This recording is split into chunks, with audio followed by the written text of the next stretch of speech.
3인국 했나요? 안 했죠?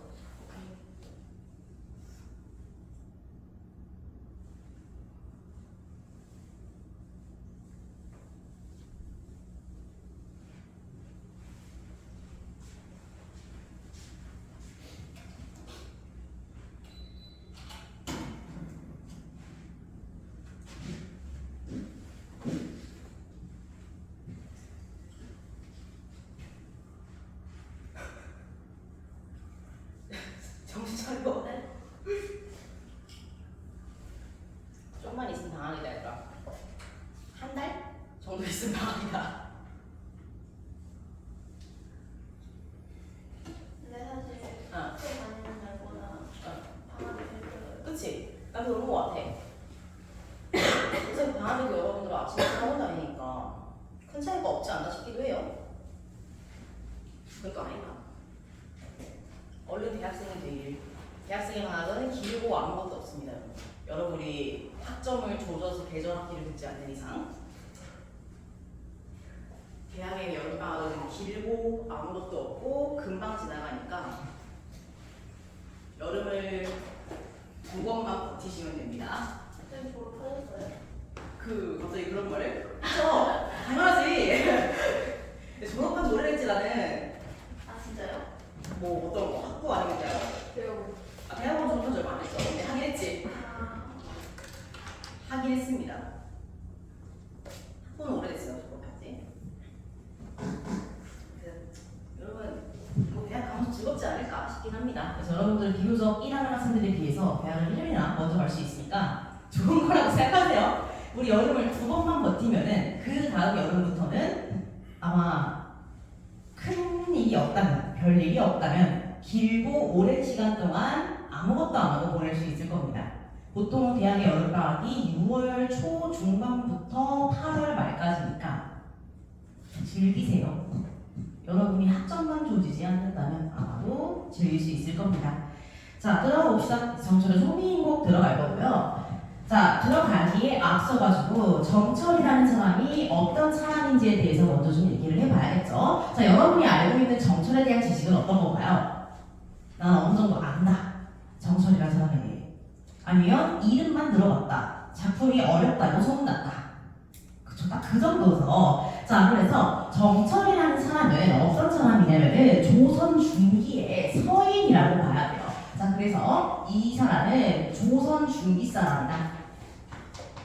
자, 조선 중기는 어떤 시기냐면은 분당 정치가 매우 심했던 시기입니다. 분당 정치라는 거는 당파 싸움을 했던 시기인 거죠. 그래서 동인이, 서인이, 남인이 이러면서 막 판을 나눠가지고 그렇게 싸웠던 거야. 그쵸? 자, 그래서 조선 중기에 어떤 분당 정치가 심했던 시기에 있던 사람으로서 이 사람은 서인에 속하는 사람이었습니다. 일종의 당이죠. 이제 지금의 정당입니다. 서인에 속하는 사람이었다. 자, 그런데 이 당시에 어떤 일이 있었냐면은 당파끼리 막 싸우잖아. 그러면은 당파가 하나의 몸이야. 그러니까 하나의 유기체 관계가. 그래서 당파끼리 싸워서 지면은 캐삭방이야 약간. 그래서 지면은 그 당의 상징성이 있는 우두머리나 대표가 유배를 가는 거야. 캐삭방이죠 진짜로. 자, 그래서 그때 당시에 서인의 대표격인 사람, 서인에서 대표성을 띠고 책임을 질 수 있는 사람이 정철이었던 겁니다. 그런데 그때 무슨 일이 있었냐? 하필이면 서인이 그때 분당 싸움에서 진 거야. 그럼 어떻게 해야 돼? 서인 전체가 다 사라지는 게 아니고 대표격인 한 명만의 당대표입니다. 그러니까 그래서 이 사람이 캐삭방을 당해서 유배를 하게 됐다라는 거죠. 그래서 정철이 당시에 이 서인이 패배를 했기 때문에 유배를 가게 되는 거고, 이 유배는 그러면은 진짜로 죽을 죄를 져서 가는 유배 아니야? 진짜로 죽을 죄를 져서 가는 유배면은 글을 못 남기죠. 죽었을 테니까. 그쵸? 그래서 얘는 진짜로 죽을 죄를 지어서 간 유배가 아니라 그냥 싸웠는데 져서 명목상, 형식상으로 대표가 보내진 거라고 보면 돼. 그렇기 때문에 이 사람은 글도 남기고 계속해서 임금에게 날 써달라고 구애를 할 수 있었던 거야. 그래서 이게 어떤 약간 배경이라고 보시면 돼요. 그래서 단순하게 보면은 유배에 가서 남긴 글, 조금 더 시대적으로 확장을 해보자면은 이런 배경이 있습니다. 있었기에 글을 남길 수 있었고 정말 죽을 죄를 지은 것까지는 아니다라고 생각을 하시면 되겠죠. 진짜 잘못을 한 건 아닙니다. 그래서 이 사람이 유배에 가서 지은 가사이기 때문에 우리가 볼 이 송미인곡은 유배 가사라는 갈래 안에서 쓰이게 되는 겁니다. 이 사람은 유배를 전남 창평으로 가게 돼요. 그래서 남쪽이라 좀 더웠을 겁니다. 이 관련된 거는 3인곡에서 나오는 내용이니까. 어쨌든 유배 가사에 속한다. 요 가사는 그래서 그래서 유배에 가서 뭐 하는 거야? 임금에게 저를 다시 써주세요라고 간청하는 상소문이라고 보시면 됩니다. 자, 그래서 보니까 작품 제목을 한번 보자. 속미인곡이라고 나와 있죠. 자, 속은 후속작, 속편 할 때 속이라고 보시면 됩니다. 그래서 얘는 속편이야. 속편이라는 거는 후속작, 그러니까 2편이라는 뜻이야. 시즌2라는 뜻이야. 뭐가? 미인곡의 시즌2라는 거야. 왜? 이 앞에 4미인곡이 있었거든. 첫 번째 시도는 뭐였냐면 이 사람이 3인곡을 쓴 거야. 그래서 정철이 3인곡, 즉 미인을 사모하는 노래를 처음으로 써. 유배에 가서. 그래서 미인은 누구야? 임금이죠. 임금을 내가 이렇게 사모하고 충성을 다할 거니까 제발 다시 나를 써줘, 이렇게 애걸복걸합니다. 근데 안 들어준 거야. 왜? 상징성이 있잖아, 그치? 그래서 안 들어주니까 속이 타가지고 한 번 더 쓴 거야. 그래서 미인곡 시즌2를 쓰게 된 게 송민곡이다 라고 보시면 되겠죠. 이제 두 번째 시리즈다 라고 생각을 하시면 됩니다. 자, 그래서 우리가 유배 가사라는 가를 다시 한번 볼 건데, 자, 가사죠, 가사. 가사니까 가사로서의 특징을 당연히 가지고 있을 수밖에 없다라는 겁니다. 자, 가사의 특징은 기본적으로 일단은 3단 구성이죠. 서사, 본사, 결사의 3단 구조. 그래서 여러분 우리가 지금 앞에서부터 쭉 시를 배웠잖아. 대부분의 갈래의 대부분의 시는 3단 구성이에요. 왜냐면 그게 제일 완결성이 있는 형태이기 때문입니다. 그래서 앞에서 배웠던 향가의 창기파랑가, 그리고 동동, 그것도 소나본사 결사죠. 그리고 시조, 초장, 중장, 종장, 그리고 오늘 배울 가사까지 전부 다 3단 구성을 기본으로 한 상태로 배우게 된다는 겁니다. 그래서 우리 정읍사도 수영도 영어도 다 빼면 3단 구성이라고 했잖아. 그렇죠? 그래서 여러분들 시험 범위에 들어가는 고전시가에 관련해 전부 다 3단 구성을 띄고 있다라는 겁니다. 그래서 특히 고대가요 같은 거는 갈래 자체가 3단 구성인 건 아니야. 근데 정읍사는 그런 겁니다. 특이하게. 여러분들 시험 범위에 들어가는 작품은 3단 구성을 기본으로 한다라는 거 갖고 들어가시면 될 것 같고요. 그리고 사음보의 특징을 가지고 있습니다. 우리 이거 시조 때 배웠죠? 사음보, 네 박자로 끊어서 있는 거야. 알겠죠? 그래서 시조랑 가사는 사음보, 고려가요는 삼음보, 그리고 향가, 고대가요는 우리말로 쓰이는 게 아니기 때문에 음보가 없다라고 얘기했던 거 기억하셔야 되고요. 자, 그리고 하나만 더 봅시다. 얘는 가사잖아, 그치? 여러분들 봐서 알겠지만 이전에 배웠던 작품들에 비해 굉장히 깁니다, 그쵸? 그래서 얘는 일종의 산문의 느낌이 있는 거예요. 그래서 얘가 음보가 있다라는 거는 율격, 음보가, 운율이 있다는 거잖아, 그쵸? 그래서 운율이 있는 동시에, 즉 운문인 동시에 산문의 특성 역시 가지고 있다라고 보셔야 됩니다. 그래서 가사는 우리가 운율, 음문으로서의 리듬감도 당연히 가지고 있고, 그리고 길이, 내용상의 산문적인 특징도 가지고 있다라는 거겠죠. 그래서 우리가 이전에 봤던 작품들에 비해 훨씬 길고 서사성이 짙다라고 보셔야 되는 겁니다. 그게 가사의 특징이고, 자, 그럼 앞에 유배로 한번 가볼게요. 자, 유배를 갔습니다. 유배를 갔기 때문에 임금에게 노래를 해야 하죠. 그쵸? 자, 임금에게 노래를 해야 한다는 거는 어떤 느낌이야? 뭘 얘기해야 돼, 임금한테? 내가 너무 신분을 당한다는 얘기. 뭘 해야 돼요? 춤을 강조해야 될 거 아니야, 그치? 내가 너한테 일편단심이고 충심을 가지고 있고 제발 나를 다시 써줘, 이래야 되잖아, 그쵸? 자, 근데 아무리 명목상이어도 유배에 갔잖아. 근데 유배에 가가지고 임금한테 상소문을 계속 올린다고 생각을 해봐. 그러면은 상대 당파 입장에서는 기분이 좋겠어, 안 좋겠어? 안 좋겠죠. 그래서 이게 진짜로 말하면 솔직하게 임금한테 내가 당신에게 충성을 다할 테니 날 써달라는 말을 했으면은 아마 그때는 진짜로 목이 날아갔을 거야. 근데 숨긴 거죠, 일종의. 그러지 않기 위해서 이 사람이 유배에 가서 충성을 다하겠다는 내용을 숨긴 겁니다. 어떻게 숨겼겠어?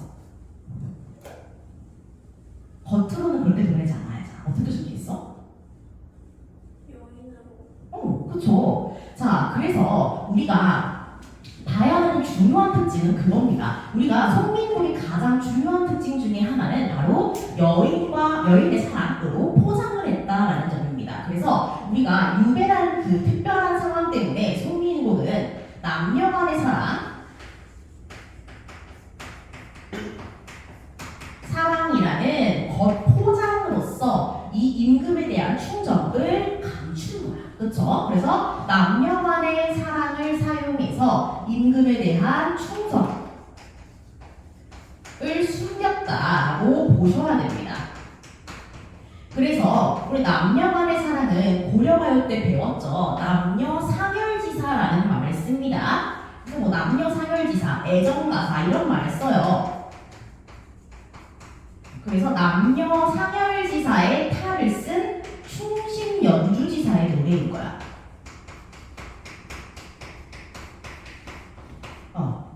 충신이 주군을 연모한다. 뭐 이런 얘기죠. 그렇죠? 그래서 남녀 상열지사의 형태를 띈 충신연주지사의 노래인 거야. 그래서 실질적인 속 내용은 이거라고 봐야 돼. 근데 겉의 표현은 뭐야? 이거야. 남녀 간의 사랑인 것처럼 보이는 거야. 자, 그렇다는 건 무슨 말이냐? 이 송민국은 여성 화자를 썼다라는 겁니다.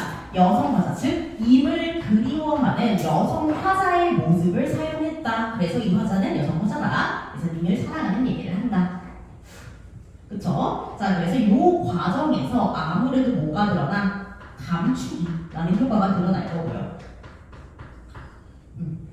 자, 왜 감춘다 그랬지? 실제로 감추지 않으면은 목이 날아가니까. 그래서 감춰서 표현을 했다라는 거고요. 또 어떤 특징이 있을까요, 여러분?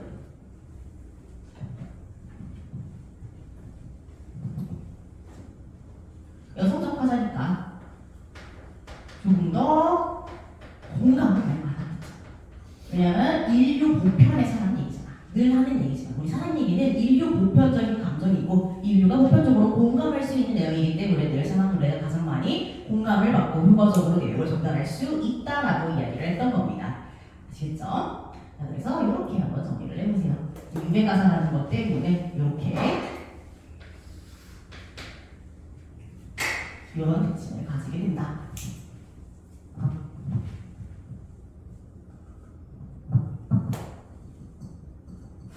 자, 별로 어렵지 않죠? 네? 그래서 정철이라는 사람은 더 쓰고 난 후에 다시 복귀했나요? 아니면 죽었어요? 유배가 내려오는. 아니요, 못 했을걸? 그러니까 저것 때문은 아닐 거야. 그냥 시간이 되면 오는 거죠. 왜냐면 말했다시피 진짜 잘못해서 간 게 아니라 그냥 캐삭방에서 진 거잖아. 그렇기 때문에 괜찮아요. 캐삭방에서 진 거기 때문에 아마 시간이 되면 돌아올 겁니다. 우리 정치는 좀 그렇잖아요. 한국 지금도 마찬가지니까요. 자, 그다음 송민국 특징 하나만 더 봅시다. 자, 우리말 가사를 많이 썼다.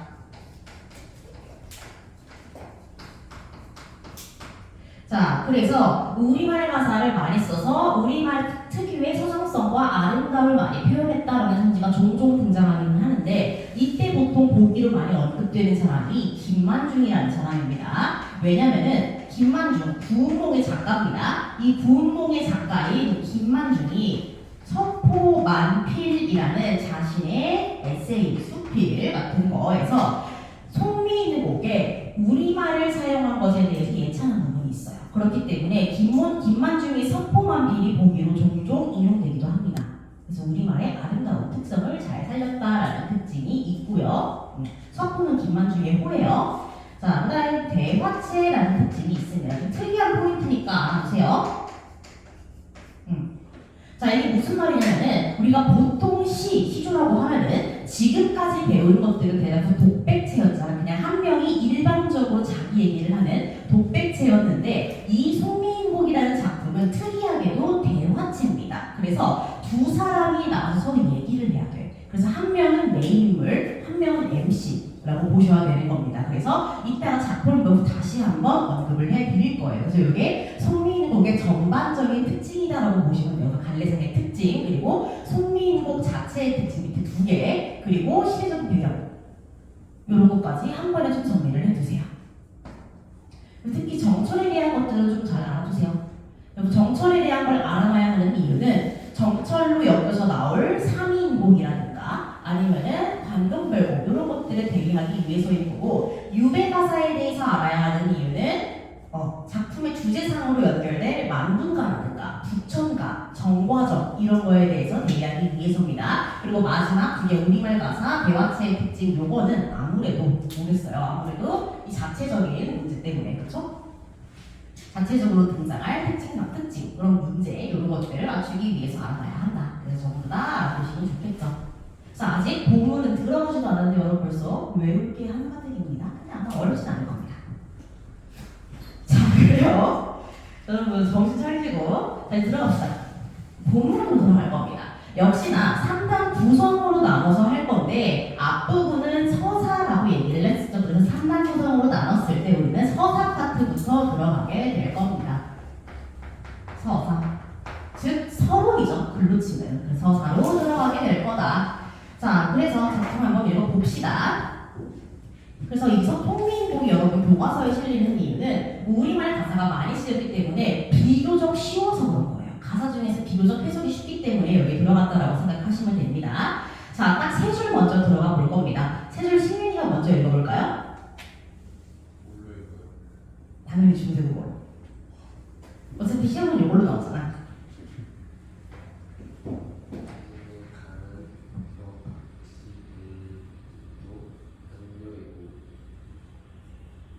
예. 한자 옆에 써 있잖아. 한자 읽으면 돼요.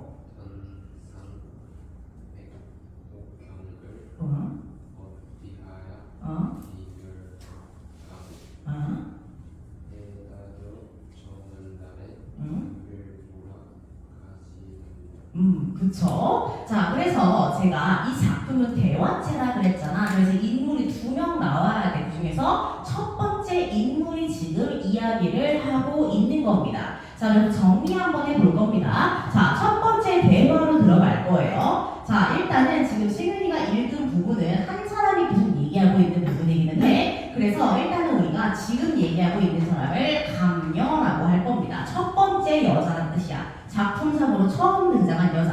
자, 감녀입니다. 이 사람이 지금 뭘 하고 있는 거냐면은 을녀 두 번째 여자한테 이야기를 하고 있는 거야. 질문을 하고 있다라고 생각하시면 됩니다. 그래서 감녀가 을녀에게 질문을 하고 있는 상황입니다.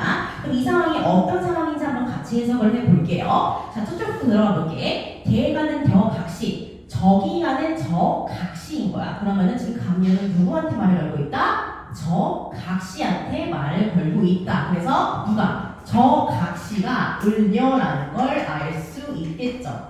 저각시입니다. 저기가는 저각시. 여러분 뭐 원문으로 써도 되고요. 상관없습니다. 이 사람 이름이 각시. 각시라는 말은 알죠? 지나가는 여자를 얘기하는 거야. 저각시를 가리키는 말. 그쵸? 자, 그래서 저 각시를 본 듯도 하네. 그러니까 내가 길을 가고 있었던 거야.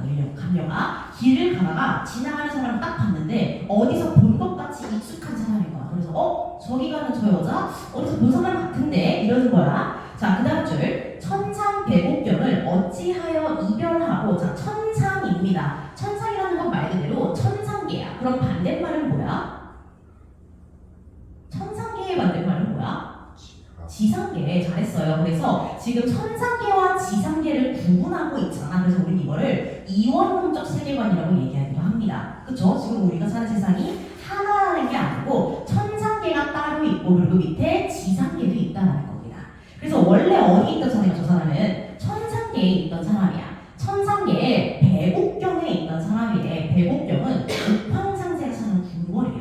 그래서 원래 저 각신 어디 살던 사람이야? 천상계에 옥황상제의 궁궐에 살던 사람이야. 근데 그 사람이 어찌하여 이별하고 거기서 이별하고 내려오는 거야. 지상계로 지금. 그래서 이 각시라는 사람은 천상계의 여자였는데 옥황상제의 궁전에 간 여자였는데 지금 이별하고 지상계로 내려온 상황이다 라는 겁니다. 자, 해 다 저문 날에 누구를 보러 가시는 곳. 지금 저녁이죠. 해가 다 저물었어. 그래서 배경상 지금 시간상으로 저녁인 거야. 근데 대체 누구를 보러 가냐라고 지금 질문을 하고 있는 거야. 지나가다 보니 아는 사람이 보이는데 저 사람 내가 듣기로는 유명한 사람이야. 지금 어디 가는 거지? 라고 물어보는 겁니다. 그래서 지금 표면상으로는 감녀가 을녀한테 왜 배국경으로부터 내려왔냐라고 물어보는 상황인 거죠. 자, 그래서 이 각실은 어디서 온 사람이다? 천상 배국경이라는 곳에서 내려온 사람이다. 그래서 이 사람은 천상 배국경이라는 천상계에서 뭐하는 사람이야? 이별하고 어디로 내려와? 하계로 내려온 사람이야. 다른 말로 하면 지상계죠, 여기가. 그래서 여기가 이별이라고 보시면 됩니다. 그래서 천상계에서 지상계로 내려온 사람이 바로 을녀다라고 보시면 되겠죠. 자, 이때 배곡경은 원래는 옥황상제의 궁전이라는 뜻이다라고 생각하시면 됩니다. 그래서 이 두 가지 때문에 우리는 이원론적 세계관이라는 말을 알게 되는 겁니다.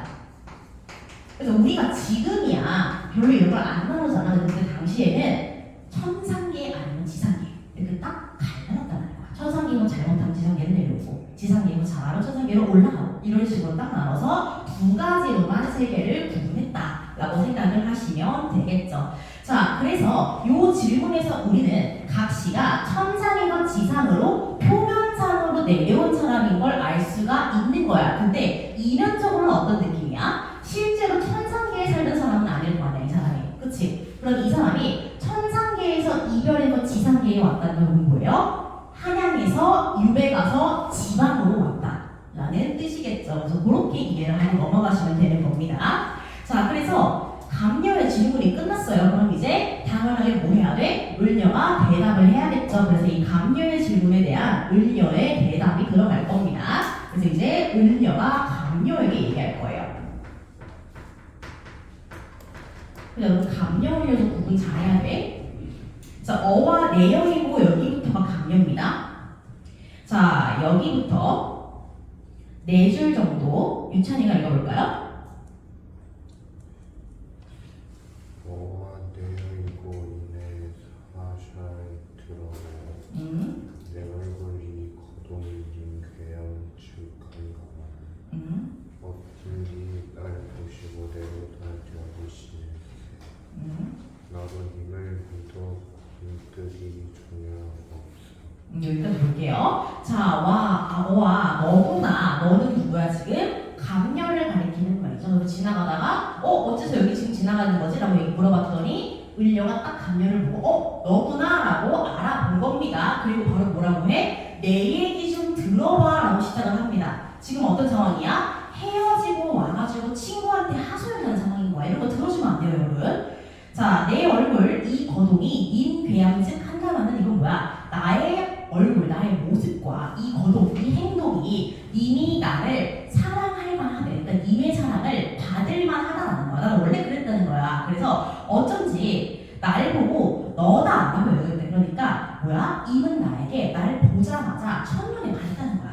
그치? 바로 너다. 내가 바로 사랑할 사람이 너다. 이렇게 찍고 넘어갔다는 거야. 나도 임을 믿어서 군 뜻이 전혀 없을 때, 군 뜻은 다른 뜻. 군 소리가 딴 소리잖아. 그쵸? 그래서 다른 뜻이 전혀 없었대. 그러니까 뭐야? 나는 님만을 좋아했고 님 말고 다른 사람을 생각해 본 적이 없다는 거야. 그쵸? 그래서 이래야 교태야. 이래는 뭐예요? 아양입니다. 아양. 애교 같은 거야. 자, 교태는 말 그대로 교태죠. 애교 같은 겁니다. 그래서 아양과 교태를 마구 떤 거야. 그래서 어때? 오히려 그 사람을 어지럽게 한 건가 싶다는 거지. 내가 너무 그래서 그 사람만 믿고 너무 내 모든 모습을 보였던 거야. 너무 애교도 많이 떨고 그래서 어지럽게 하였던지. 여기 그 다음 반기시는 낯빛이 얘와 어찌 다르신고, 그러니까 나를 반기는 낯빛, 얼굴빛, 표정이 옛날과 어찌 다르신가라고 물어보는 거죠. 지금 뭐야? 옛날에 님이 나를 보고 첫눈에 내가 널 좋아하는 것 같다라고 찜했는데 근데 내가 얘를 너무 좋아하니까 어때? 얘가 나한테 지냈는지 태도가 변했다라는 겁니다. 여기까지가 지금 그 얘기인 거죠.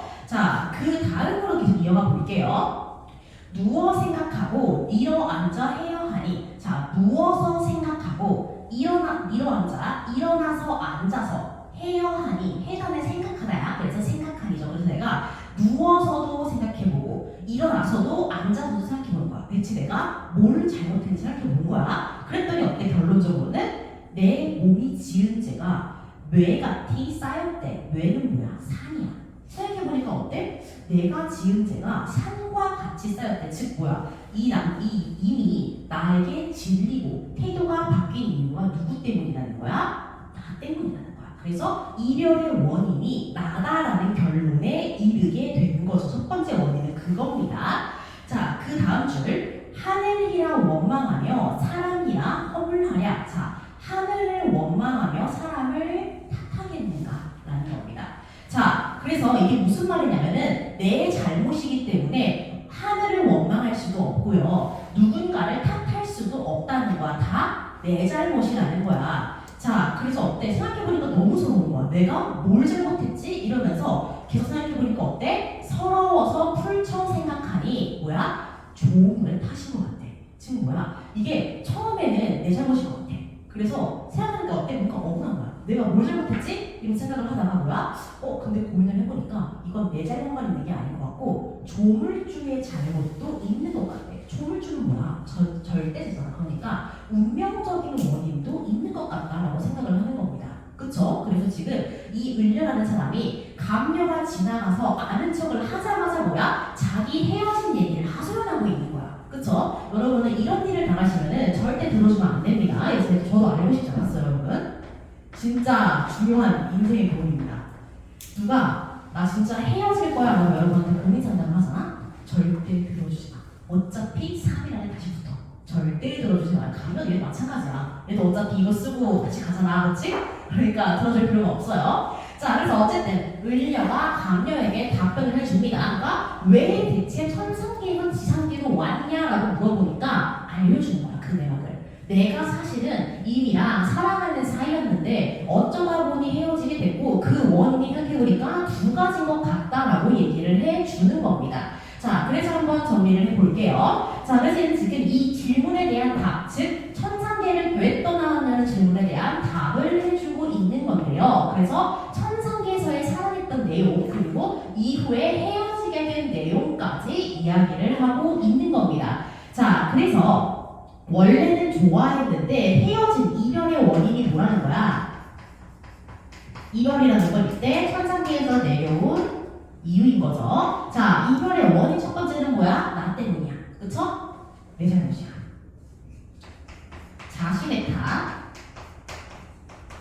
내가 뭐 애교 너무 많이 부린 것 같고 좀 질리게 한 것 같아. 이렇게 생각하는 거 같고요. 그리고 또 뭐야? 생각해보니까 조금 억울하네. 나만 잘못한 건가? 이러면서 뭘 생각하게 돼? 생각해보니까 이거는 이 운명을 관장하는 조물주의 탓도 있는 것 같아 라고 생각을 하게 되는 겁니다. 그래서 이 두 가지를 원인으로 내세우고 있는 거야. 우리 원래 사랑했던 사람이네. 그죠? 자, 그래서 이 조물주의 탓으로부터 뭘 만들어낼 수 있다? 운명론적 세계관이라는 거를 뽑아낼 수 있다.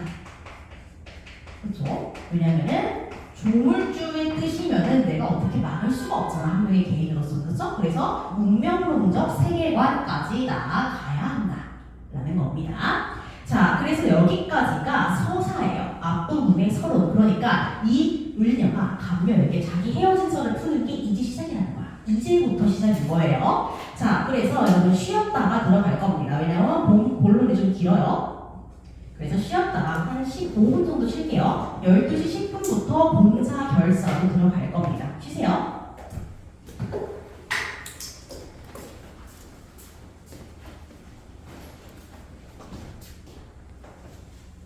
예, 드셔도 돼요. 자연스럽게 묵묵하지 않아? 어제부터 들었던 건데 괜찮아요? 드셔도 돼요. 먹고 잠을 깰 수 있다면. 자, 이제 본사로 갑시다, 여러분. 자, 본론으로 간다라는 거죠. 그래서 앞에서 봤던 건 이제 자신의 내력 정도. 지나가던 감녀가 물어보잖아. 무슨 일로 헤어졌냐라고 물어보니까 내가 잠깐 짧게 얘기를 해주죠. 근데 이거는 이제 시작에 불과했다. 헤어진 얘기, 님을 걱정하는 얘기, 그럼에도 불구하고 나는 걔를 사랑한다는 얘기, 여러분은 굉장히 길게 1시간에 걸쳐서 배우게 될 겁니다. 그거를. 자, 자, 들어가 봅시다. 자, 그래서 우리 아까 6차까지 읽었었죠. 본사 들어가 봅시다. 자, 본사의 첫 번째 줄이 지금 두 개가 나와 있어요. 글란 생각 마오 맺힌 일이 이셔이다 이렇게 나와 있죠. 한 줄에 단어도 잘으셔야 돼. 글란 생각 마오까지가 감녀의 위로예요. 이렇게 많은 얘기를 듣고 감녀가 딱 한마디 합니다. 슬슬 끊고 싶었던 거야. 그런 생각하지 마세요라고 딱 한마디 해 감녀가. 자, 그래서 본론의 시작은 감녀의 위로로 시작해. 그래서 감녀가 을녀한테 위로를 딱 한마디 해요. 그러니까 을녀가 얘기를 지금 막 했잖아. 우리가 어떻게 만났고 그리고 우리가 지금 어떻게 헤어졌고 내가 그래서 생각을 해보니까 이건 누구의 잘못이고 이런 얘기를 막 듣다 보니까 슬슬 끊어야겠다고 생각을 한 거야. 그래서 딱 한마디만 합니다. 그렇게 생각하지 마세요라고 딱 한마디 해요. 자, 그래서 글란생각 마오만 이게 그래서 같은 줄에 있어가지고 여러분이 헷갈릴 수 있기 때문에 이거 한 줄만 알아두시면 됩니다. 자, 그랬더니 그 다음 다시 을녀가 얘기를 합니다. 근데 큰일 났어. 이제 앞으로 가면 본사 내내 한마디도 못해. 계속 을녀가 자기 얘기를 할 거야. 이게 시작인 거야. 본사적이야. 본론이 아니고. 자, 그래서 감녀가 을녀한테 위로 딱 한마디 줬더니 갑자기 을녀가 급발진을 시작합니다. 그러면서 이만큼을 전부 다 하소연하기 시작할 거예요. 우리는 그래서 그 하소연, 답변의 이야기를 계속해서 듣게 될 겁니다. 그래서 뭐라고 시작을 해? 맺힌 일이 이셔이다 라고 시작해요. 그래서 이제부터 시작이야. 이제 이게 만약에 술집이었어. 3시간짜리 새벽 내내 하는 남의 연애 얘기를 듣게 되는 거라 생각하시면 됩니다. 그래서 이 하소연은 바로 나에게 맺힌 일인 거죠. 그래서 맺힌 일이 이셔이다 하고 이 맺힌 일이라는 게 뭔지 지금 1시간 내내 얘기하는 거야. 자, 볼게요. 이게 뭔지 과연. 자, 그래서 2줄 정도만 서진이가 한번 읽어볼까요?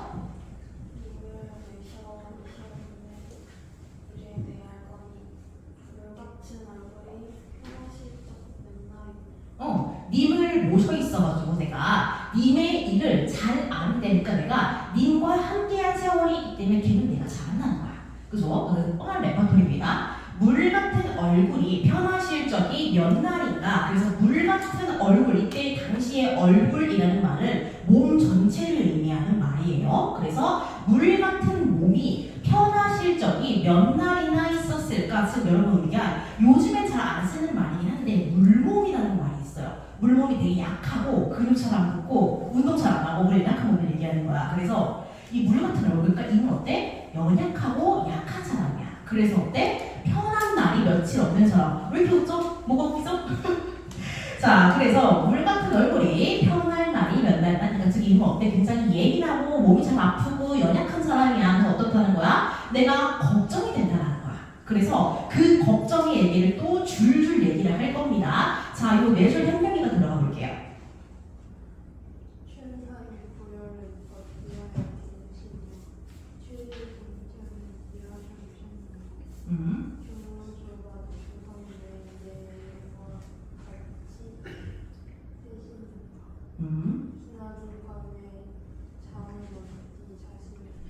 자, 볼게요. 춘한고열은 어찌하여 지내시며 춘봄 춘자입니다. 그쵸? 한은 추운 한자야. 그래서 봄날의 추위 그리고 고열, 아주 더울 때를 고열이라고 하는데 여름이겠죠. 그래서 봄의 추위와 여름의 더위는 어떻게 지내며 추일은 가을 축자죠. 가을날 그리고 동천 겨울의 날씨라는 뜻이에요. 그래서 가을과 겨울의 날씨는 누가 모셨는가? 즉 어때? 이걸 함께 모시던 내가 없잖아 지금. 그래서 사계절 내내 어떻게 지내고 누가 모시는지 너무 걱정된다는 거야 지금. 자, 그 다음 죽조반 조성뇌. 죽조반, 죽 말 그대로 죽이에요. 그쵸? 그래서 죽으로 먹는 조반, 아침입니다. 조식이에요. 그래서 이게 당시에 임금의 수라상은요 아침을 먹기 전에 에피타이저로 죽조반을 먹어.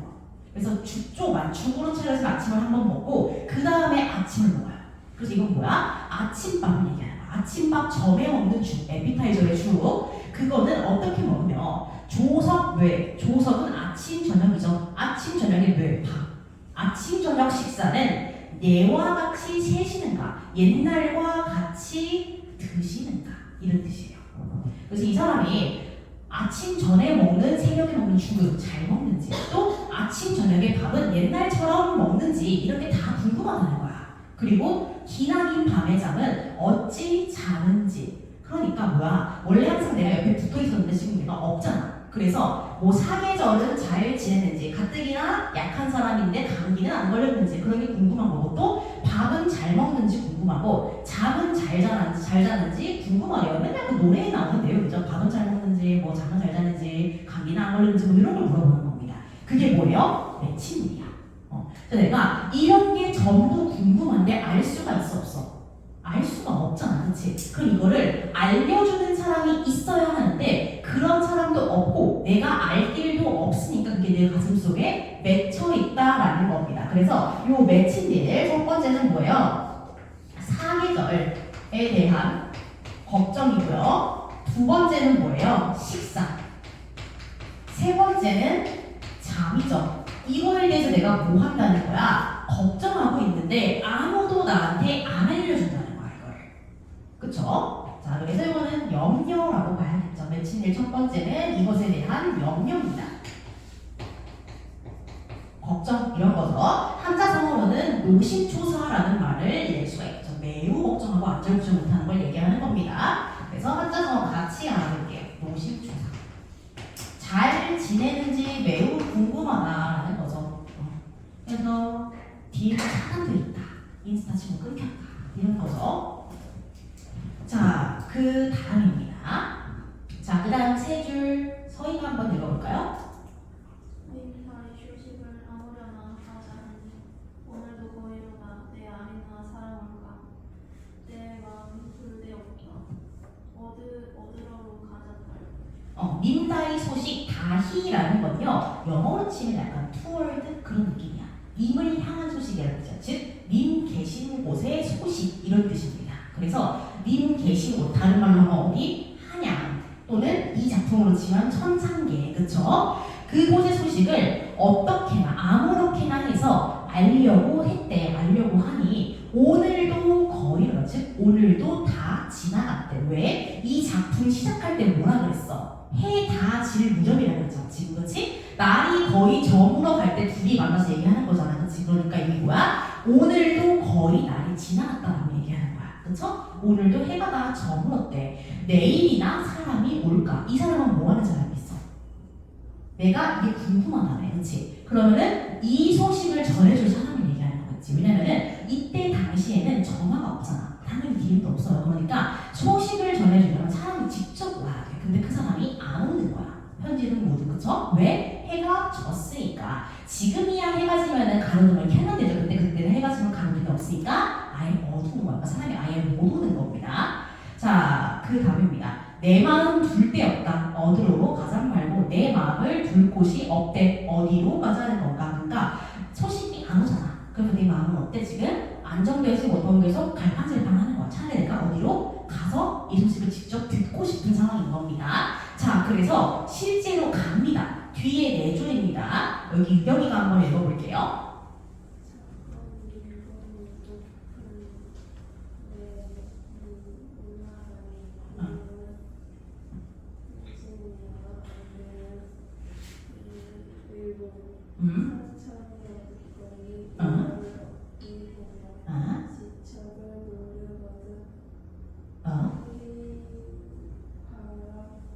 맞아요. 잘 읽었어요. 자, 그래서 한번 다시 봅시다. 자, 잡검이 밀건이 높은 산에 올라갔대. 우리 아까 이거 걱정할 때 뇌는 식사를 의미하는 거였잖아. 여기서 뇌는 산입니다. 아까 뇌와 같이 쌓여있던 것도 산이에요. 아까 식사란 그 예외였던 거야. 자, 그래서 잡건이 밀건이 이건 뭐냐면요, 산에 올라가. 근데 그때는 지팡이가 없으니까 막 바위도 잡고 모두 밀고 그러면 겨우겨우 올라간 거야. 그래서 높은 산에 올라갔어. 자, 우리가 높은 산에 올라가. 그럼 밑에 풍경이 아주 잘 보이죠. 그래서 이 사람이 높은 산에 올라간 이유는 뭐겠어? 어떤 싶었던 거야. 그쵸? 근데 이제 사실은 말이 안 되죠. 왜냐면 전남에서 올라가서 산에 올라가서 서울을 본다는 건 지금도 말이 안 돼. 나 뭐 월드타운을 볼지도 몰라도 어쨌든 지금도 말이 안 돼. 어쨌든 가본 거야. 그러니까 뭐가 되든 안 되든 일단은 노력을 한 겁니다. 이 사람이. 근데 어때? 구름은 카니와 안개는 무사일고 구름은 물론이거니와 안개는 무슨 일인가? 그래서 내가 겨우겨우 낑낑대며 올라갔는데 산에 어때? 구름도 많고 안개도 많이 낀 거야. 그래서 앞이 보여 안 보여? 앞이 안 보여. 그래서 답답한 거지. 산천이 어둡거니 이러는 어찌 보며 산천이 다 어둡대. 산과 물이 다 어둡대. 그래서 일월 해와 달을 어찌 보겠냐는 거야. 근데 여러분 우리가 알아둬야 되는 게 고전 시가에서 해와 달은 임금을 비유하는 말이에요. 거의 다. 왜 그러냐면은 세상에 하나밖에 없지. 그리고 빛을 보내주지. 그러니까 임금인 거야. 그쵸? 물론 달은 직접 빛을 내진 않지만 어쨌든 빛이 나잖아요. 그쵸? 그래서 해와 달은 임금을 상징할 가능성이 크다. 세상에 하나뿐이고 빛을 보내주니까. 자 어쨌든 그래서 어떻게 임금을 보겠냐, 어떻게 달을 보겠냐 그런 거고요. 지척은 가깝다는 뜻이야. 가까운 거리도 못 보는데 천리를 어떻게 보겠냐, 천리 떨어진 한양을 어떻게 보겠냐 이런 거야. 그래서 지금 이 사람은 낑낑대면서 겨우겨우 산에 올라갔더니 어때? 아예 아무것도 안 보여서 실패한 거야. 노력이 지금 결과를 얻지 못한 상황이다라고 보시면 되겠죠. 자, 그래서 이 사람이 이 염려를 해소하기 위해서 어디로 간 거야? 직접 소식을 알기 위해 아예 산으로 올라가는 거, 높은 외로 들어갔죠. 그래서 높은 외에 갔어. 그래서 어떻게든 이미 계신 쪽으로 한번 바라보려고 해. 그치? 자, 그래서 이 사람이 작품상에서는 하늘을 봐야 되는 거잖아. 그쵸? 근데 내면표는 이면적으로는 뭐야? 서울을 바라보는 거라고 생각하시면 돼요. 자, 그래서 높은 외에 싹 갔는데 어때? 구름과 안개가 너무 많아. 그쵸? 그래서 앞이 안 보여. 방해하고 있는 거야. 그쵸? 그래서 이 구름과 안개가 뭘 한다? 내가 높은 외의 님을 바라보는 것을 방해한다 라는 걸 알 수 있겠죠. 자, 그 다음으로 갑시다. 자, 그래서 넘어가서 자, 세 줄입니다. 다시 승민이가 한번 읽어볼까요?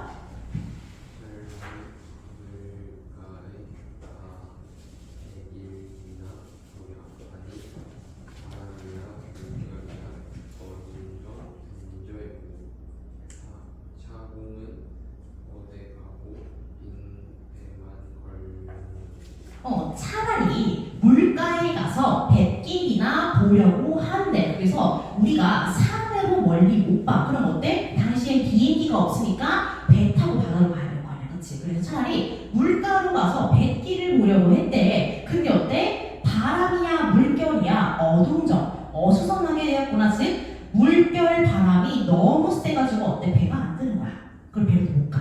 그쵸? 그래서 사공이 없어. 사공은 어디 가고 빈배만 걸렸는가. 이런 날씨는 배를 못 띄우자. 또 밤이기도 하고. 그래서 사공은 없고 배만 걸려있다 라는 상황인 거죠. 그래서 마찬가지로 또 어때? 화자가 지금 자신의 그런 소망을 성취하기 위해서 높은 외로 갔다가 실패하니까 어디로 가? 강가로 가는 겁니다. 물가로 갑니다.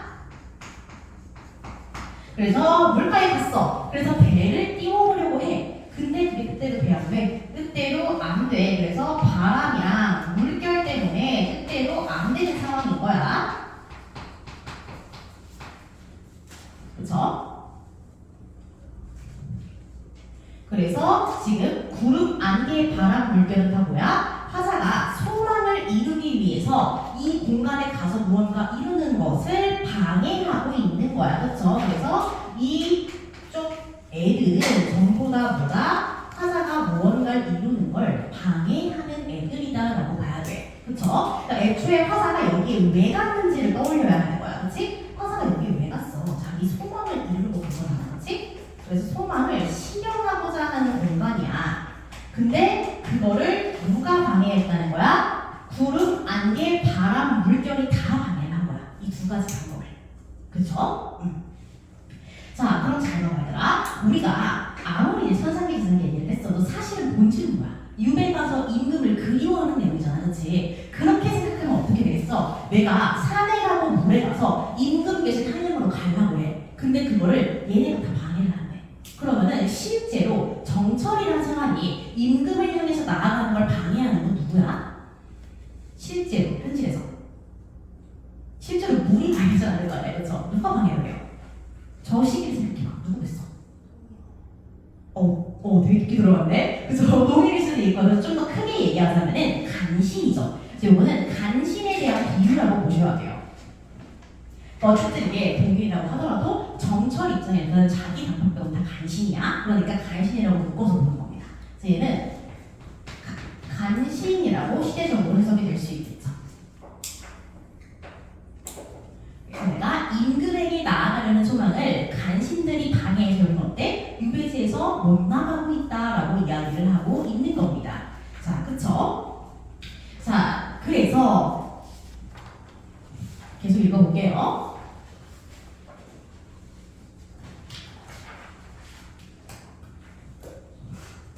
자, 4줄 한번 볼 겁니다. 유찬이가 4줄 읽어볼까요?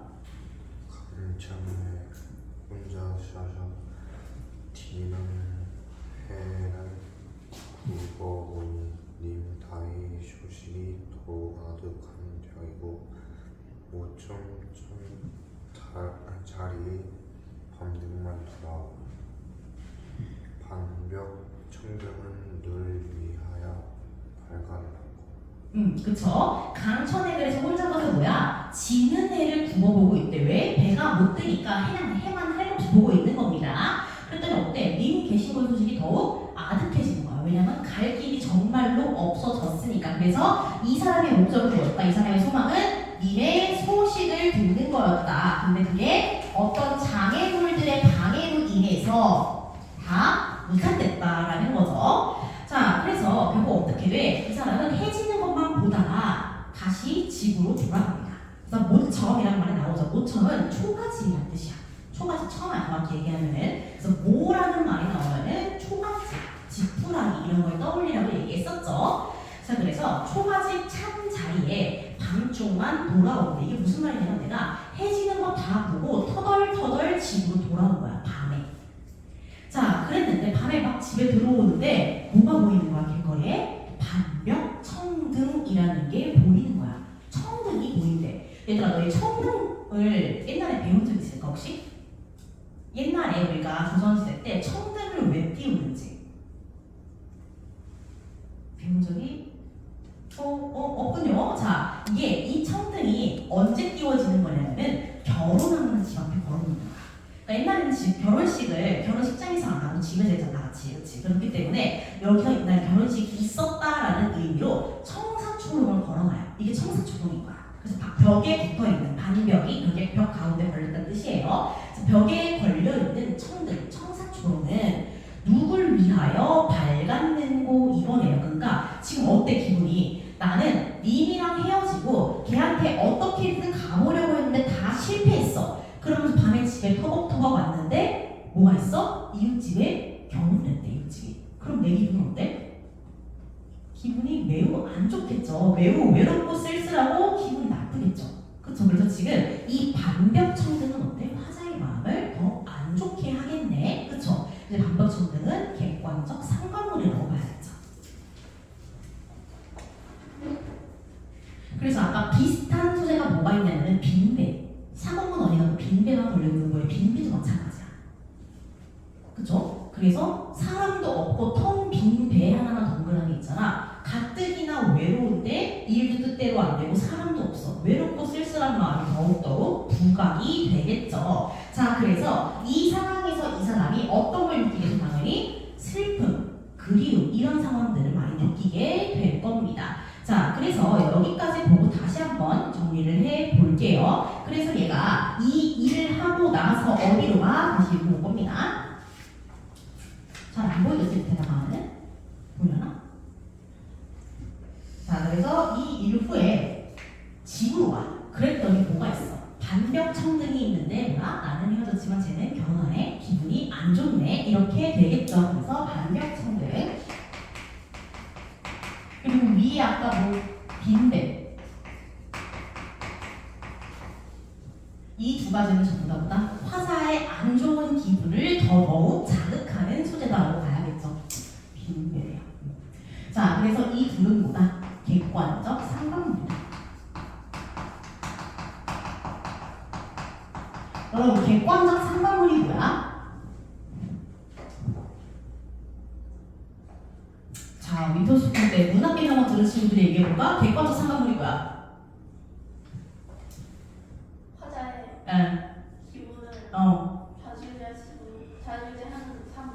얼추 비슷해요. 화자의 정서를 심화하는 모든 소재를 다 객관적 상관물이라고 하죠. 그래서 사실 시에 나오는 대부분 소재는 다 맞기는 해. 근데 우리가 몇 개만 집어서 다룬다라고 했었어. 그래서 첫 번째가 객관적 상관물의 첫 번째가 감정이. 그쵸? 화자가 자신의 감정을 인간이 아닌 다른 것에 투영해가지고 자신의 감정을 보여주는 거. 그러면은 자신의 감정을 투영했으니 그 사물에 대해서 감정 표현이 있어야 돼, 없어야 돼? 있어야 돼. 그래서 뭐 슬픈 귀뚜라미 울음소리 이렇게 나와야 된다고 얘기를 했어요. 자, 두 번째는 뭐야? 대조적 상관물.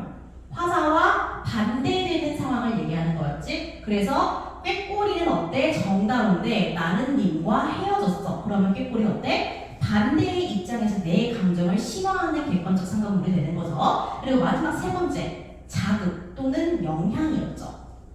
그쵸? 그래서 이거는 뭐 딱히 대조가 되지도 않고 감정이 투영된 것도 아니지만 어쨌든 어때? 화자의 감정을 계속해서 이끌어내는 역할을 하는 거야. 자극을 주는 겁니다. 그래서 여기 지금 그 역할을 하고 있다고 보시면 돼요. 그래서 어쨌든 외로움을 심화하는 소재인 건 맞아. 그치? 제가 외로움이나 그런 임에 대한 그리움을 심화해. 그렇다고 해서 얘는 감정이입은 될 수 없다라는 걸 꼭 염두에 두세요. 왜? 감정 표현이 없으니까. 아시겠죠? 자, 그래서 원래 통상적으로 봤을 때는 얘는 지금 외로움을 심화시키는 객관적 상관물은 맞지만 감정 표현이 안 드러나 있으므로 감정이입이라고 보기는 어렵습니다. 그런데 종종 학교에서 감정이입이라고 보는 경우가 있어요. 이거를 실제로 똑같은 시험범위가 수험외고 1학년에 들어가는데 거기서는 감정이입이라고 했대요. 근데 문학개념어상으로는 감정이입이라고 보기 어렵습니다. 그래서 여러분들도 학교에서 이걸 뭐라고 설명하는지 잘 봐줘야 돼. 혹시나 학교에서 감정이입이라고 설명을 하면 여러분들이 이거 감정이입이라고 알아두셔야 돼요. 물론 수능에서 그렇게 하면 안 돼. 수능에서 그렇게 하면 안 되지만 내신에서는 선생님 말을 따라서 하시는 게 맞다. 그래서 일단은 저는 통상적인 관점에서 개념의 관점에서 보여주는 거니까 감정이입이 아니라고 설명을 할 겁니다. 그렇지만 혹시나 학교에서 감정이입이라고 한다면은 그걸 꼭 따라가셔야 돼요. 그래서 이 학교에서 어느 정도 논란이 있기 때문에 여러분들이 조금 집중해서 들으셔야 할 부분이다 라고 생각하시면 될 것 같아요. 자, 그래서 계절표만 읽어봅시다. 거의 다 왔어요. 이제 본사 거의 끝나가. 자, 내주입니다. 서진이가 읽어볼까요? 오르면 여기부터. 오르며 나를 해뜨며 가자마자 저주장을 붙인하여 틈을 잠깐지 같은 얼굴이 반응하고 있어요. 오르며 내리며. 오르면은 뭐야? 산을 오르며. 내리면은 뭐야? 산에서 다시 내려와서 강가로 갔다라는 거죠. 그리고 해 뜨며, 헤매며, 자자님이, 서성이 이게 뭐야? 이 사람이 지금 님의 소식을 알기 위해 빼니친 내용을 요약하고 있는 거야 지금. 가치관의 행위를 간략하게 제시하고 있는 요약적인 제시라고 보시면 되겠죠. 그래서 적은 것, 잠깐, 멱진, 기력이 소진한 거야. 그죠? 그래서 힘이 다해서 풋잠을 잠깐 들었대. 그래서 낮 동안 뺑해줬더니 피곤해서 추저녁에 저녁잠을 잔 거야. 그랬더니 어때? 정성이, 무슨 정성? 입을 보기 위해 기울였던 이런 뺑이와 같은 노력이 지극해서 꿈속에서 님을 봤대. 그래서 여러분들, 만약에 여러분들이 고전시에서 누군가 잠에 들었던 얘기가 나오잖아? 그러면은 이 사람이 누구와 이별한 상황은 아닌지, 누군가를 그리워하는 상황은 아닌지 잘 보셔야 돼. 보통 누군가 이별하고 그리워하는 사람이 잠을 들잖아? 100% 꿈에서 그 사람이 나와요. 자, 그래서 어쨌든 꿈에서 뭐 했대? 님을 봤대. 드디어 자면서 꿈을 꿨는데 님이 나온 거야. 그쵸? 그럼 이 꿈은 뭐겠어? 님을 볼 수 있게 해주는 매개체겠네? 그쵸? 자, 옷 같은 얼굴이 반이나마 늙어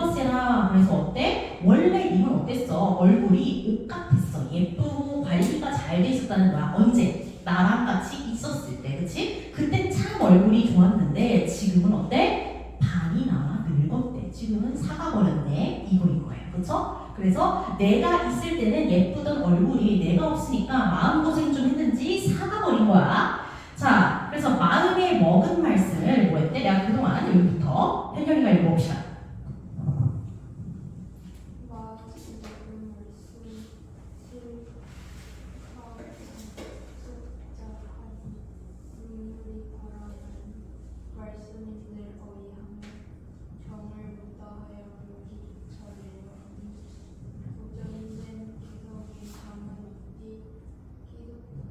응. 그래서 내가 님을 꿈속에서 봤잖아, 그치? 그럼 뭐 해야 돼? 꿈에서 걔를 만났으니까 이제만 얘기를 해야지, 하소연해야지 이런 내용을 그랬는데 어때? 눈물이 계속 나는 거야. 눈물이 연달아서 나서 어때? 목이 메는 거야. 그치? 그래서 말씀을 못해, 말을 못할 정도로 반갑고 슬픈데다가 정을 못 다해서 목이 막 맨대. 그래서 할 말을 다 한 거야, 못 한 거야? 못 한 거야, 아직은 못했는데 어때? 오염된 개성, 방정 맞은 걔는 닭개자, 삼계탕 할 때 개자예요. 닭 소리는 잠을 어찌 깨우는가라는 거야. 내가 아직 꿈에서 님한테 말을 다 못했다? 근데 그만 누가 울어버린 거야. 밖에서 닭이 울어버린 거야, 새벽에. 그래서 어때? 잠에서 깨버렸네. 그러면 님은 있어 없어 옆에? 님은 없겠죠. 닭 때문에 내가 잠에서 깨서 님한테 제대로 말을 못한 겁니다. 이런 슬픈 상황이다라고 봐야 하는 거죠. 자, 그래서 여기까지가 본사야. 자, 그래서 한번 봅시다. 내가 그래서 이렇게 슬픔을 느끼면서 집에 들어와. 그래서 딱 집에 들어왔는데 어때? 낮 동안 뺑이친 것들 때문에 힘이 쫙 빠져가지고 잠에 들어버린 겁니다. 그래서 내가 잠에 들어서 무엇을 꿔? 꿈을 꿔. 이 이후에 내가 잠에 들어서 꿈을 꾸게 됩니다. 이거는 근데 고전 문학의 흔한 레퍼토리야. 내가 누군가를 그리워하고 보고 싶어 하면은 잠에 들어서 꿈을 꿔요. 그럼 거기서 누가 나와? 그 사람이 나와. 그래서 잠에 들어서 꿈을 꿨더니 누가 나온다? 꿈속에는 이미 있었다. 아, 그럼 꿈은 뭐예요? 매개체구나. 임을 만나게 해주는 하나의 매개체로서 기능을 하는구나라는 걸 알 수 있겠죠? 이거는 비단 송미인곡의 내용만이 아니야. 대부분 이별의 상황을 다루는 고전 문학에서는 꿈이 님과 나를 연결하는 매개체가 되는 경우가 많습니다. 자, 그래서 님을 봐서 어때? 너무 기쁘고 슬프고 반갑고 그리고 난리가 났는데 그래서 얘기를 하려고 막 하는데 얘기가 안 나와. 눈물만 나니까. 근데 그 상황에서 누가 울어? 그만 새벽에 닭이 꼬끼요 하고 울어버린 겁니다. 그래서 어때? 일어날 수밖에 없게 돼. 하필 알람 시계가 울리는 거야. 그래서 기상을 했다. 어쩔 수 없이 꿈에서 깼다. 그럼 님은 어떻게 돼? 사라지겠지. 내가 꿈에서 깼으니까. 그쵸? 자, 그러면은 이 개성이라는 건 뭐야? 내가 꿈에서 임을 만나고 있는데 그 꿈으로부터 나오게 하죠. 마찬가지로 방해를 합니다. 얘는. 그래서 이것도 방해를 한다라고 보시면 될 것 같아요. 자, 그런데 여러분 통상적인 해석에서 이 개성은 간신으로 해석을 안 해요. 얘는 간신이었잖아. 얘는 간신이 아니야. 왜일까? 근데 어디까지나 수능적 해석이에요. 혹시 학교에서 또 몰라? 어쨌든 간신이 아니에요. 통상적으로. 왜일까? 왜일까? 이거는 시에서 실제로 방해를 하냐 안 하냐의 차이야. 이 닭소리는 실제로 이 화자가 꿈에서 깨게 만드는 실제의 상황인 거야. 그쵸? 그래서 실제의 상황은 근데 진짜 실제에서의 현실에서의 방해라서 간신이라고 해석이 안 나가는 거예요. 근데 이건 어때요? 실제로 내가 이게 있다고 한들 한양에 가는 건 문제가 안 돼. 형식적인 방해인 거예요. 그냥. 그렇기 때문에 얘는 간신이라고 보는 거야. 그래서 그런 차이가 있다 정도만. 근데 이거는 또 학교마다 좀 다르긴 해요. 어떤 학교에서는 그냥 얘까지 퉁쳐가지고 간신이라고 보는 경우도 있어.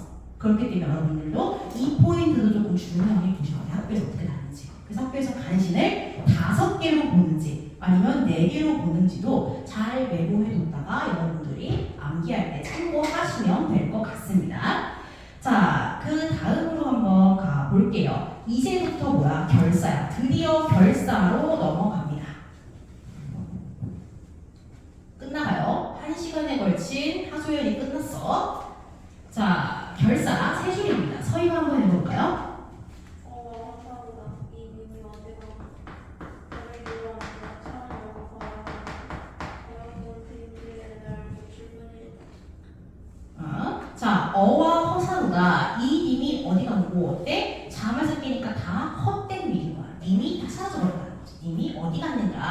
그래서 이 결은 잠결이라는 뜻이야. 잠결에 일어나서 앉아서 창을 열고 바라봤대. 왜? 혹시나 님이 올까? 왜냐면 꿈속에서 봤잖아. 그래서 혹시나 해서 창문을 밖에 본 거야. 그랬더니 누가 와? 안 온 거야. 어떻게 알아? 어여쁜, 불쌍한이라는 뜻이죠. 우리 이거 훈민정음에서 배웠다. 어여쁜, 불쌍한, 가엾 쓴 그림자가 나를 쫓아올 뿐이래. 이 그림자 누구 거야? 뭐 보겠어? 내 거겠지. 이거 화살의 그림자야. 그래서 나의 그림자만 나를 쫓아오고 그 밖에는 나를 따라오는 사람이 없다는 거야. 그럼 뭐야? 여전히 나는 혼자고 외롭고 쓸쓸하다. 님은 안 오고 있다라는 걸 보여주는 거죠. 자, 그 다음으로 갑시다. 나머지 세 줄입니다. 마지막이에요. 유경이가 한번 읽어봅시다.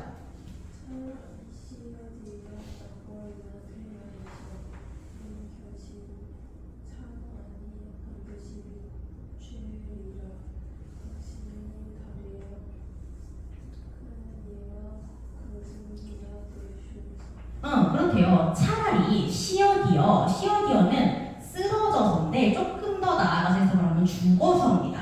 이럴 바에는 차라리 죽어서 뭐 할 거래? 달이 될 거래. 지는 달이 될 거래. 그러니까 이렇게 님을 못 볼 바에는 차라리 죽어서 다시 태어나겠다라는 겁니다.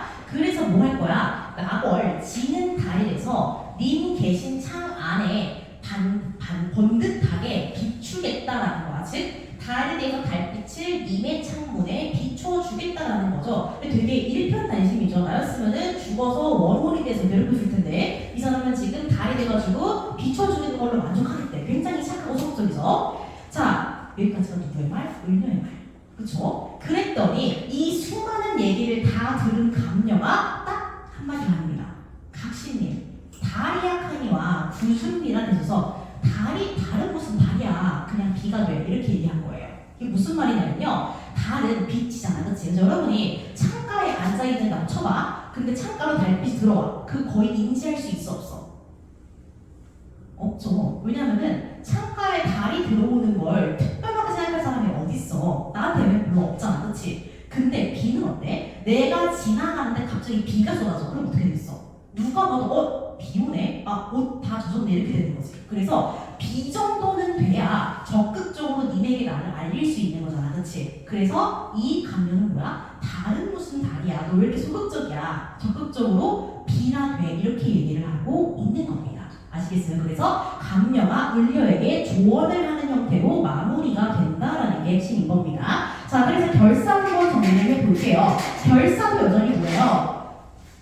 이 꿈에서 이어지고 있어. 꿈에서 을녀가 감녀에게 꿈을 토대로 하소연을 하고 있는 거야. 감녀에게 계속 이어져. 일어나 보니까 어때? 님이 없네. 이러면서 굉장히 나는 슬펐다. 어여쁜 그림자만 날 쫓아온다. 난 여전히 외롭고 혼자다. 라고 얘기를 하고 있는 겁니다. 그래서 어여쁜 그림자. 이걸 통해서 나의 쓸쓸한 정서를 더욱 강조를 하고 있는 거죠. 그래서 이건 어여쁜 그림자는 타사의 그림자. 그럼 옆에 누가 있다 없다? 없다. 그래서 혼자라는 걸 보여주는 거야. 혼자라서 외롭고 쓸쓸하다라는 걸 보여주는 거야. 그래서 마침내 이 과정을 거쳐 이렇게 한 바퀴를 싹 돌고 나서 지금부터 만나고 헤어지고 그 이후에 나의 걱정되는 삶, 내가 그래서 어떤 노력을 했는데 여전히 꿈에서도 못 만나. 그래서 어떤 결심을 하게 된다? 차라리 죽겠다 라는 결심을 하게 되는 거죠. 이러시면 안 됩니다. 그래서 차라리 죽겠다라는 결심을 얘기합니다. 되게 순수하죠. 죽어서 얘에게 소극적으로 다가가 내 존재를 알리겠다. 굉장히 극적입니다. 자, 그래서 얘는 뭐가 되겠대? 나거리 되겠대. 나거리 돼서 뭐 할 거래? 님한테 비춰주겠대. 내 존재를 살며시 알리고 피해는 안 줄 거래. 자, 그래서 이 나거리를 하는 건 뭐야? 내가 그만큼 뭐야 너랑 만나고 싶다. 제외의 소망을 드러냅니다.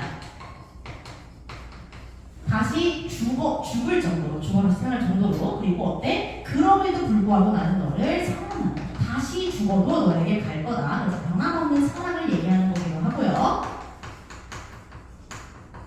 근데 이런 것들을 드러내는 과정이 어때? 굉장히 소극적이야. 티가 안 나. 달빛은 티가 안 나요, 여러분. 애써 인식하지 않는 이상, 그치? 굉장히 소극적입니다. 그래서 이걸 들은 감녀가 굉장히 호탕합니다. 딱 한마디예요. 그래서 감녀가 을녀에게 마지막으로 조언을 합니다. 뭐라고 해? 달 같은 거 될 바에는 굳은 비나 되라라고 한마디를 합니다. 그쵸? 그래서 이 굳은 비는 어때? 누가 봐도 비가 온다는 걸 인지시킬 수 있어요. 옷이 젖고 기분이 안 좋잖아, 그치? 그래서 얘는 비교적 어때? 자기가 왔다는 걸 티낼 수 있으므로 적극적이야. 그래서 얘가 이렇게 조언하는 겁니다. 그렇게 하지 말고 좀 적극적으로 가라. 이렇게 얘기를 하는 거죠. 그래서 내용상으로는 이렇게 정리를 좀 해보시면 될 것 같습니다. 별로 어렵지 않죠? 자, 여러분들 이거 해석 잘 하시고요. 상징하는 것들을 좀 잘 봐두시면 아마 뭐 푸는데 어려운 게 있지는 않을 겁니다. 자, 그래서 일단은 이 작품은 표면상으로는 이런 내용이야. 그럼 이제 이면적인 유배가사, 정철, 그러니까 여성가사 말고 정철로서의 입장을 좀 생각을 해봐야겠죠. 자, 정철의 입장에 전화 한번 봅시다. 가면 뭐야, 말 그대로 지나가는 사람이야, 그치? 그 사람이 정철한테 물어보는 거야. 어쩌다 유배를 왔나요? 물어본 거야. 손이 대답하겠죠. 사실은 내가 어떤 사람이야? 한양에서 임금의 궁궐에서 일을 하던 사람이야, 그치? 내가 한양 임금님과 함께 지내는 사람인데 어때? 그만 태삭방을 걸고 정당 싸움을 했다가 져서 유배를 온 거야. 라고 얘기를 하는 거죠. 아이고, 잘못 썼네. 이래서 써야 되는데. 그 유배를 와가지고 내가 한양으로부터 아주 멀리 떨어진 어디까지 왔다? 전남 창평까지 오게 된 거야. 라고 얘기를 하는 거죠. 실제로 멀어요. 서울이 몇일 중에 창평 여기 있죠. 굉장히 멉니다. 자, 그래서 내가 얘기하는 거야.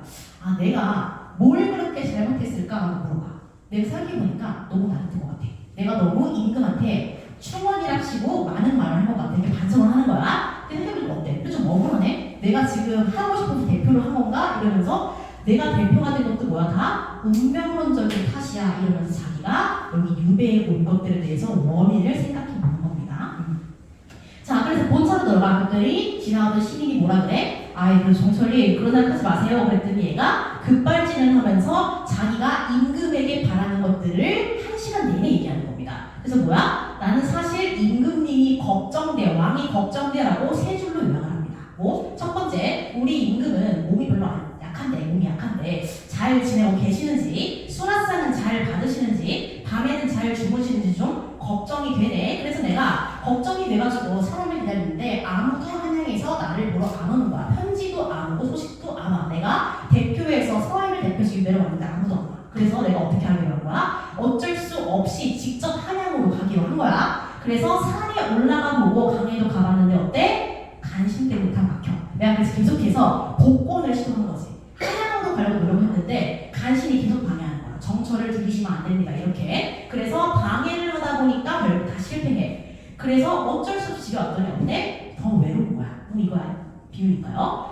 자, 그래서 너무 억울해가지고 딱 잠에 들었는데 어때? 꿈에서 내가 다시 한양으로 가는 꿈을 꾸는 거야. 근데 어때? 꿈이었던 거지. 그래서 억울해. 그러면서 마지막으로 하소연을 하는 거야. 역시나 아무도 안 왔고 난 여전히 혼자.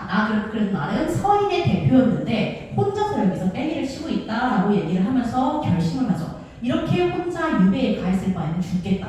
이렇게 하는 경우는 뭐예요? 그러지 말라고 하니까 그렇게 안 하고 한양으로 실제로 돌아가게 됩니다. 자, 그래서 뭐 이런 시대적인 내용까지 한번 여러분들이 잘 적용을 해서 이해를 하시면 아마 문제 풀 때 어려운 부분은 없을 겁니다. 이게 단독으로 나왔을 때는. 다만 문제는 뭐 상위곡이라든가 다른 유배가사가 같이 나왔을 때 어려운 부분은 조금 있을 수 있겠죠. 자, 그래서 몇 가지만 좀 정리를 해볼게요, 여러분들. 자, 여러분들 좀 중요하게 봐야 하는 포인트가 일단 첫 번째 몇 가지 정리만 좀 할게요.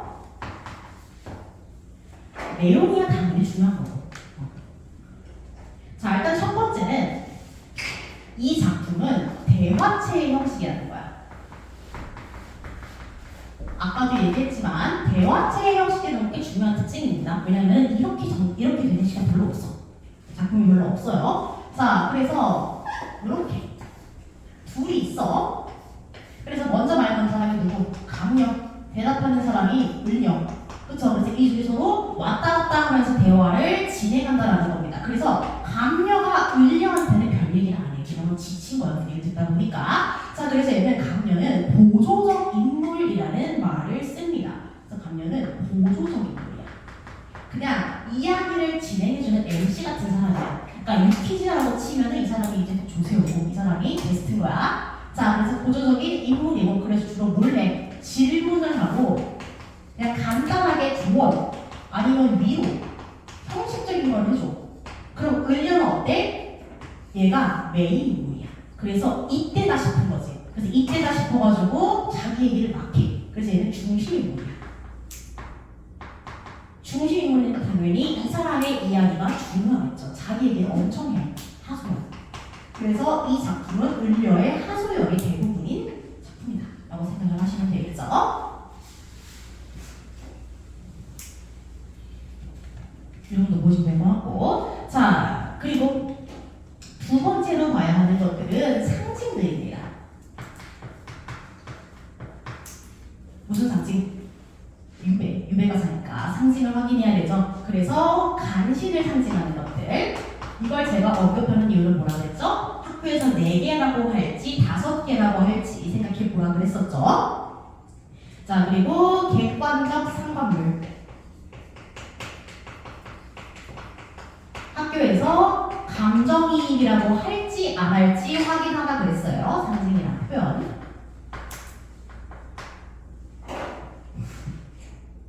그쵸? 그래서 이렇게 또 보시면 되고, 또 나월과 구준비를 비교하는 거. 그래서 소극적, 적극적 이런 것들 구분 좀. 을려가 한 말, 감려가 한 말. 그쵸? 그리고 얘는 어때? 나월은 시각적인 자료만 있지. 근데 얘는 시각에 청각적인 자료까지 있다는 거. 실제로 접시기도 하고요. 그럼 촉각까지 들어가는 거죠. 얘가 조금 더 감각을 많이 활용하는 장비이기 때문에 더 적극적이라고 여겨지는 거다. 접기까지 하면은 촉각까지 포함하는 거니까. 그래서 이 정도 좀 정리를 해보시면 될 것 같습니다.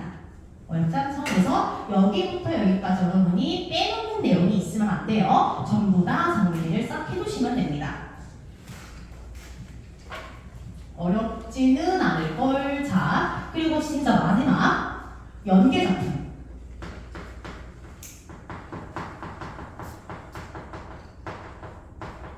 당연히 송미인곡이라면은 3위인곡 나와야겠죠. 그래서 내용상으로 또 작가상으로 정철의 3위인곡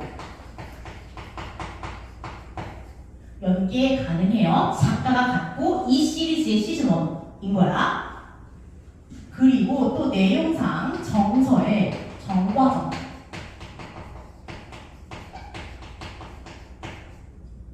자, 정과정은 어떤 내용이냐면은 비슷해요. 이 정과정이 사실은 옛날 건데 유배 가사의 효시야. 효시라는 게 무슨 말이냐면 시작. 그래서 아주 옛날에 쓰인 첫 번째 유배 가사라고 보시면 됩니다. 그래서 내용 되게 짧은데 되게 유사해요. 내가 억울해 죽겠다라고 얘기하는 그런 거라고 보시면 됩니다. 그래서 정서의 정과정도 저랑 다시 한번 정리를 해볼 거고요. 그리고 조위의 만분가. 자, 이건 무슨 내용이냐면은 유배 갔어. 근데 이 사람은 지금 여자 화자를 내세워가지고 되게 내가 억울하고 널 좋아하고 막 이런 얘기를 하고 있잖아. 사랑 얘기를 하고 있잖아. 근데 얘는 분노야. 나를 왜 유배를 보냈죠? 라고 분노하는 얘기입니다. 그래서 유배지가 너무 싫다, 힘들다, 짜증난다 이런 얘기를 하고 있는 거고요. 그리고 이번에 수능 특강에 실린 김진영의 북천가.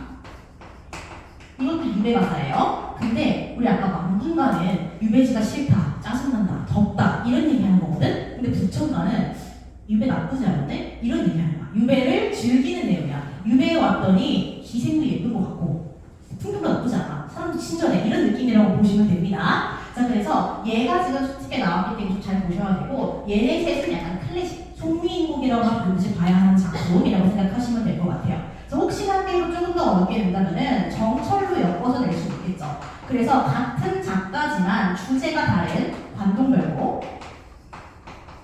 이건 나오면 다 틀리겠죠, 여러분. 틀리라고 되는 문제. 그리고 이번에 수특에 나온 정설의 장진주상.